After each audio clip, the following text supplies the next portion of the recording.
and welcome to this news brief of Gentex Multimedia and Australian Indian Radio, streaming live from Brisbane directly to your device. It's wonderful to have your company this 19th day of May.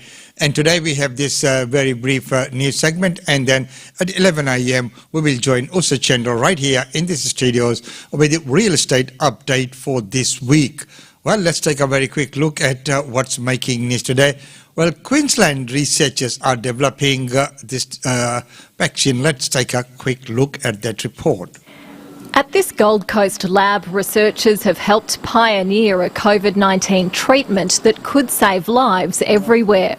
The antiviral therapy uses a technology called gene silencing to attack the virus as it grows. It's kind of like blowing up the engine in your car. That car's not going anywhere and neither is the virus.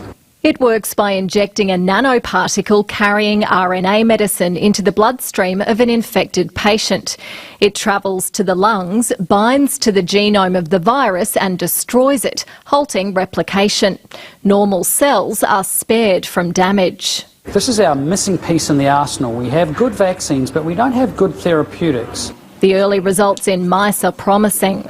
So what we show in our animal trials is we improve survival of treated mice and we reduce the amount of virus in lungs by 99.9%. It looks really effective in the animal studies, so yeah, it's a really huge step forward, and it's great to see that sort of research happening in our country and our state. Crucially, the treatment can be tuned to any virus, so it could be used to combat variants or other respiratory diseases like influenza. It's also easy to store, remaining stable at room temperature. It could be used in low resource settings very easily. The best case scenario is that patients could have the treatment by late next year. The team needs funding for a phase 1 safety trial. Phases 2 and 3 would have to be done overseas where the disease is rampant. With the vast majority of the world's population still unvaccinated and a death toll of more than 3 million people, effective treatments can't come soon enough. Emma Pollard, ABC News, Brisbane. And of course, the treatment, couldn't have come soon enough. But in our community, we look at the disability sector, and the disability, the community feels left out at this point in time.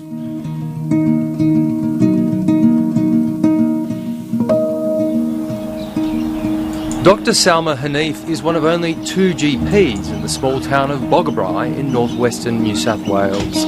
Despite its isolation, the pandemic has been a big concern for this community of less than 1,000 people. When COVID first hit, my patients were worried what would happen if it would reach such a small community. Patients were worried about someone not coming out from the city and driving through and possibly transmitting the disease to them. So far, Boggabri has managed to avoid any COVID outbreak. Dr Hanif's patients are now lining up to get the AstraZeneca vaccine. It's great to actually do this locally. We've got to have the support for medical in the bush, and having access to this is fantastic. Yeah. Despite her crucial role in COVID testing and vaccination, Dr Hanif is yet to receive her own jab. A month ago, she was in Sydney, 6 hours drive away, hoping to get the Pfizer vaccine at a major hospital, only to be turned away because she says they told her she didn't live locally. I did provide evidence of all the reasons why I was a 1A walker. I had written confirmation with that, but they did not accept that. And how did that make you feel at the time? Upset, let down. It is appalling, to say the least. They should have been up front. They've been doing the COVID testing, and now they're doing the vaccination. I think it's absolutely appalling. Dr Hanif says she's aware of other regional GPs facing similar frustrations. We're still waiting, and yes, I and my other friends would love to be vaccinated. 7:30 sought a response from the New South Wales Health Department. It said walk-in appointments are not available. But 7:30 understands Dr Hanif will now be vaccinated next month. People who are disabled and living in residential care have also been left waiting in the rollout. My brother's Brian Ross. He has an acquired brain injury. He resides in a 24-hour high care needs facility at Young Care at Wooloowin here in Brisbane. Natasha Sharp says her brother needs multiple. So that's the news of the disability sector. Well, right now, the latest news coming out of India is a Sydney man who unfortunately passed away in India.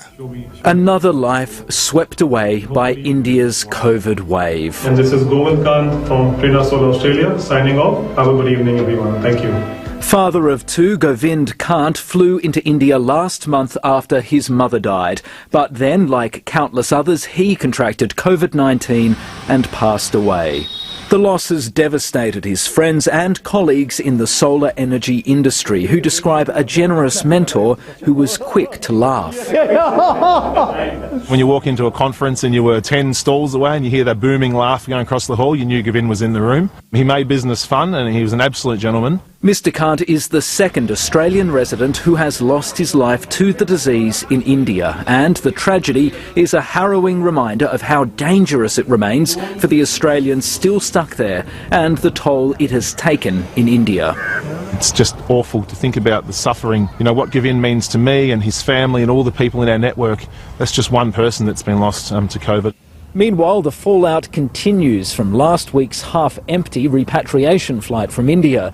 Of the 46 passengers bumped from the flight after testing positive for COVID-19, 12 have since gone and got their own tests, and all of them have now come back negative.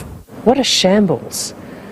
Australian citizens should be looked after better than this. Qantas insists there were no testing mistakes and no one was unfairly barred from boarding.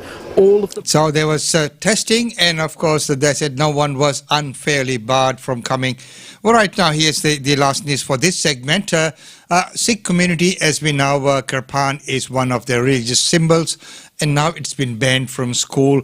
Has it been too swift? Has it been a good consultative process or not?